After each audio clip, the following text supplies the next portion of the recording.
Some people stand in the darkness, afraid to step into the light. Okay, I'm not gonna sing the whole song. I'll be ready. Hello there. I'm Scotty, and you're not. And we're looking at Baywatch. I don't have the actual case. It's in a collection. It's back there, see?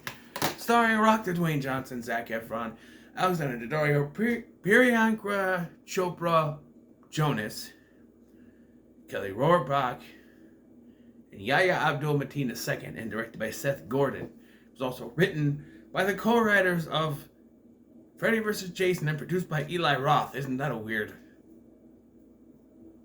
thing?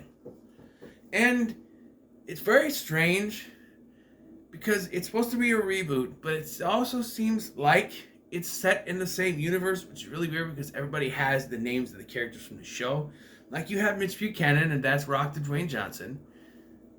Zac Efron is Matt Brody, the guy who could speak French, and he's actually an amalgamation of both Matt and Eddie for some reason. We'll get to that. There's Summer, who is not blonde, but played by Alexander Daddario. You have CJ, who is played by an actress that I have no idea who she is. Kelly Rohrbach. Sorry if I mispronounced your name, ma'am, but I do not know you. I've never heard of her before until this movie.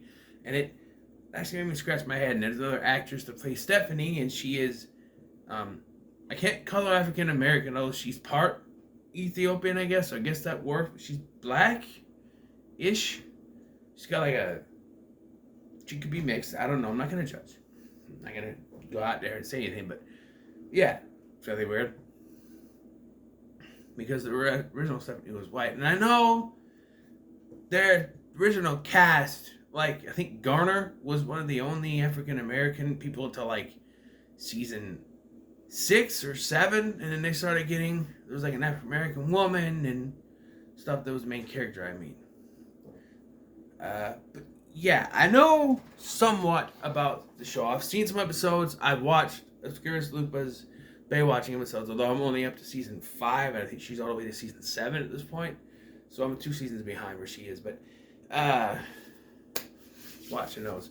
So I know enough, I think, about the show to know that this movie both respects and disrespects the show. What do I mean by that? I mean, there are some parts that really, are about the show. They're lifeguards, but they save the day, and they name off some of the stuff that they've done as lifeguards. You know that's more police work stuff. And then you have the joke of the policemen saying, no, you're just lifeguards. You're not supposed to do this. You're supposed to call us. And many, many times it's called out by even one of the main characters, Matt Brody. We gotta call the cops because we're just lifeguards. We're just supposed to lifeguard, save people, not solve crimes.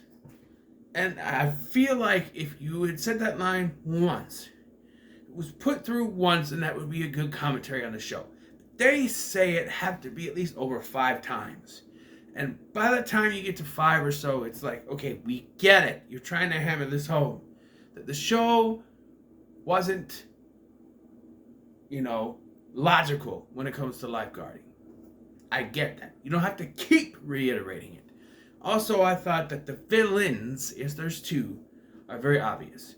And one was supposed to be. Like, it's supposed to be that Priyanka Chopra's the character. I forgot her name. She is the villain, and it's obvious. But then there's supposed to be a secondary villain, and that's Thorpe. They made Captain Thorpe the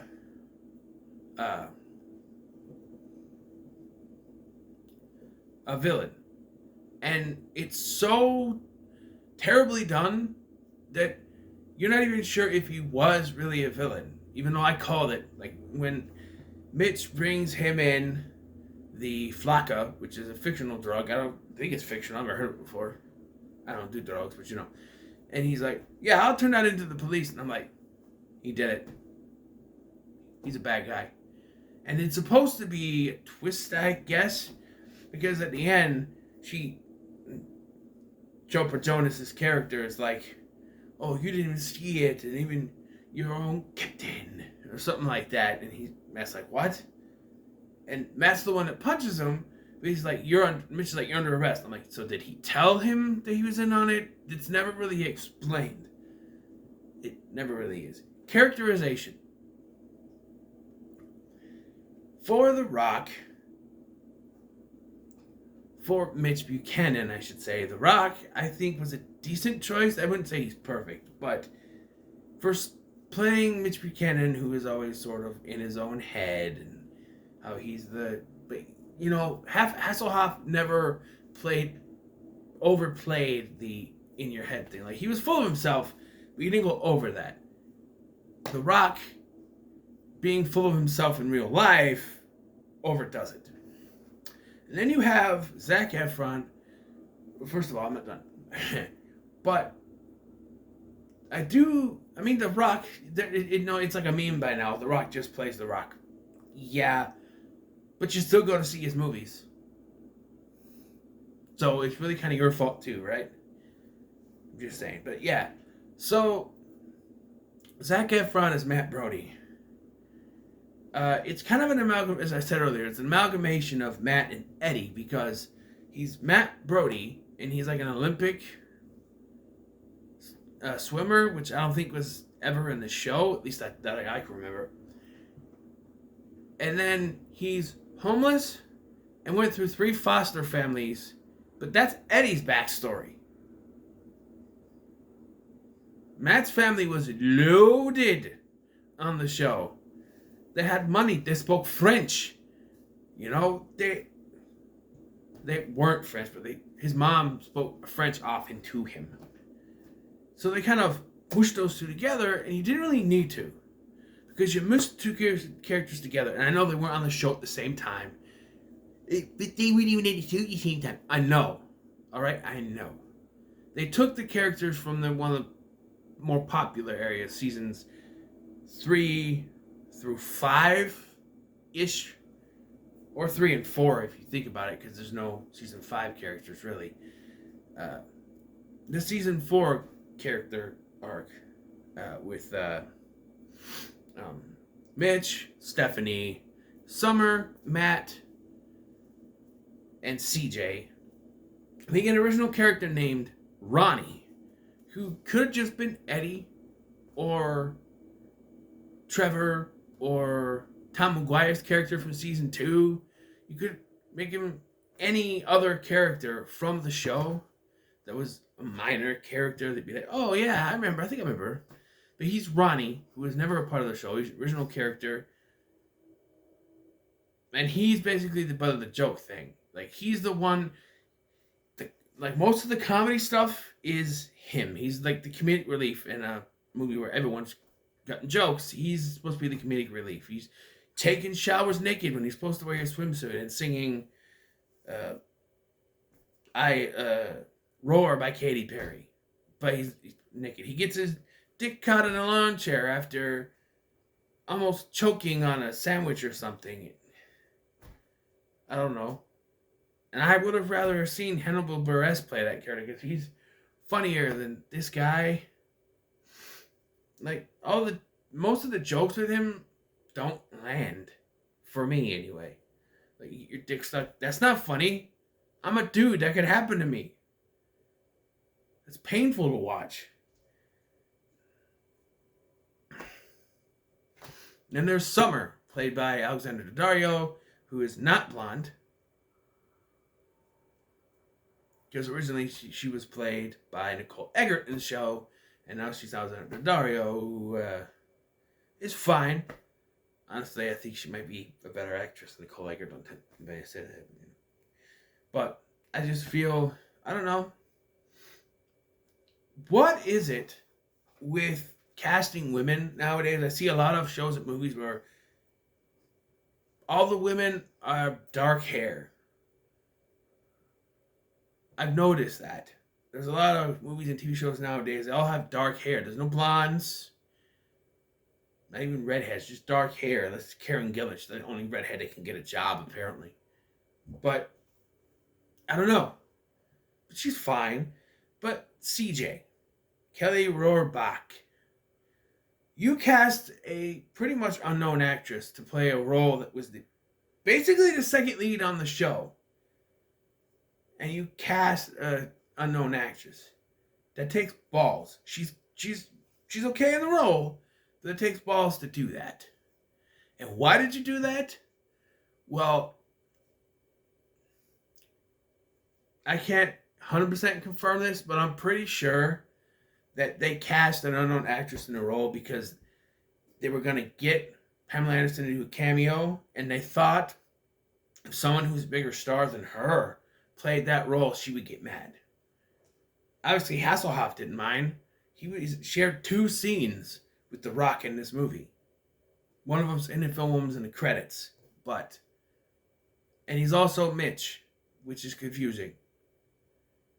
I don't know. He's listed as the mentor, but Mitch calls him Mitch. He's like, Mitch? Yes, Mitch. Wait. Huh? I'm confused. And there are some notable characters missing from this. Hobie, Mitch's son, nowhere to be found. Numi, a fan favorite character, played by the real Michael Newman, playing the character of Michael Newman, Numi, not in the movie. And I get they're using a certain era's cast, but Garner. On the show, Garner was Mitch's best friend, and in here, it's another joke character. They cast Yahya Abdul-Mateen II, who's a great actor. I've seen him in stuff. Candyman, Aquaman. He's a good actor. But in other circumstances, he probably would have been good for the role of Garner. But the way they had him portray Garner is not Garner. He's just another African-American stereotype character. Where it's like, hey man, I'm a cop. You a lifeguard. Do the lifeguard. He talks like that. And I feel like that's a stereotype. Like, I know not all black people, African Americans, whatever you want to call you. I'm sorry, I don't want to offend you. I know they don't all talk like that. I don't know if Bress talks like that. Why couldn't he play Garner?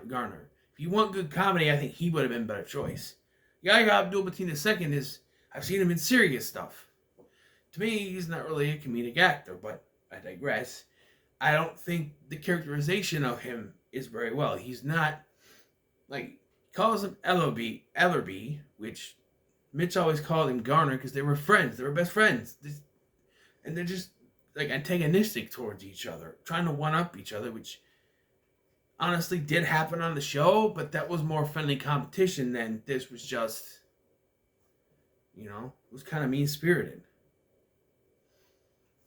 I will say that the plot of them trying to track down drugs on the beach could have been the plot of the TV show, so I'll give them credit for that. And I did like some of the comedy, some of it. There is this one extended scene that I did not like. It's where they go to the morgue.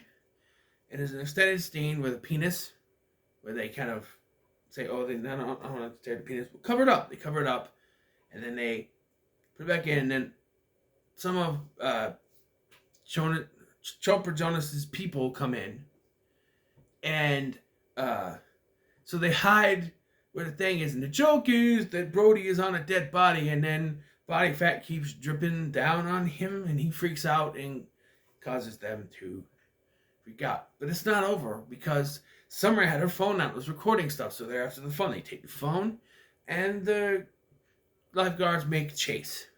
And I got exhausted just watching this chase, but it ends up in a child's bedroom where the thug breaks the phone, and then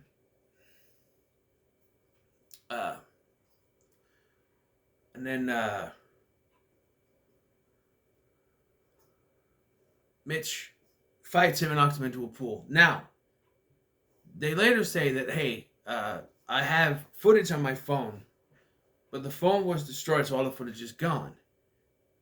But then, they had a good plot to this. Like, they just kind of throw that away. But then, later, Mitch goes to work for a phone company. A phone company. You put that Mitch goes to work for a phone company because he gets fired. Because while they were out doing that, they find how Hannibal Buress' body on the beach. Of course, it's foul play, but no one believes him, especially Thorpe, because he's in on it. So he's already saying no. And he's the one who brought in Nat. He's more of a distraction. Mitch was set up so they could fire Mitch and have Matt be there because Matt is unqualified to be a lifeguard. But so Mitch gets fired and he goes to work at the phone company. And this would have been a perfect time, because I don't know if you know this. Even if the phone is broken, you take it to wherever she got her phone from, and she gets a new phone. They can transfer everything from that phone to this phone, the new phone. Now, I understand he broke it in half, but if they're able to somehow access the phone, I don't know. Maybe if they were going to do that plot line, he would have stepped on it instead of smashing it in half. It would have worked if he stepped on it. They could have taken it, hooked it up, transferred it to a new phone, and gotten the pictures. That would have made too much sense. So instead, Mitch just quits, and Matt has to rally the others who don't trust him anymore because he just agreed to take Mitch's spot. And, I wouldn't have taken his spot. Well, I don't know. And it should have gone to Stephanie, but I guess Stephanie is kind of backplayed in this movie. Really, she's there for a few scenes. It's not really much the other scenes. And the movie ends with a fireworks display, and Priyanka Jonas gets blasted off a helicopter. Yeah, she dies, and then Mitch gets his job back, and then they arrest Thorpe, even though it was very badly handled because they didn't really present any proof that he was in on it. You just assumed he was. I know there was some kind of confession, but it was never really a specific one. And yeah, we end the movie with them running on the beach, and I facepalmed the first time. I already watched this movie before this, and I watched it again. But I facepalmed both the first time I watched this, because they're running on the beach. An iconic scene from the opening of the TV show, and they had a joke where Matt trips and falls. Why the fuck would you do that? It's an iconic scene. It's an iconic thing. Them running down the beach, and because you had comedy in there, you make them fall down, and it ruins it. I think the biggest problem with this movie is they made it a comedy. I understand I understand the show was a cheesy 80s show. Very cheesy. 80s, 90s, whatever. But, and I'm actually giving props to Miami Vice. They took it very seriously. Now, I would have done a combination. One, not make it rated R, because honestly, Baywatch doesn't need to be rated R. I'm just saying. There's no reason for it rated R. I watched this before even watching the show, and then I started watching some of the show, and after watching the show and going back to this, the F-bombs and the profanity really just don't fit with Baywatch to me. So many times I say the F word, I'm like, that's not Baywatch. They didn't need it to be rated R. PG-13 would have been fine. I don't understand why they needed to make it rated R. PG-13 would have been fine, and it would have worked. There's nothing, what do we have? A dick sticking out. You can barely see it, and they didn't call attention to it. I wouldn't have noticed it. A few body limb parts, jokes, Ronnie's ass, the dick getting stuck, all of which, except maybe the body parts, you could have taken out of this, and it would have been fine. Take all the F-bombs out, it would have been fine. It just doesn't seem like Baywatch to me. And downplay the comedy a whole fucking bunch. Just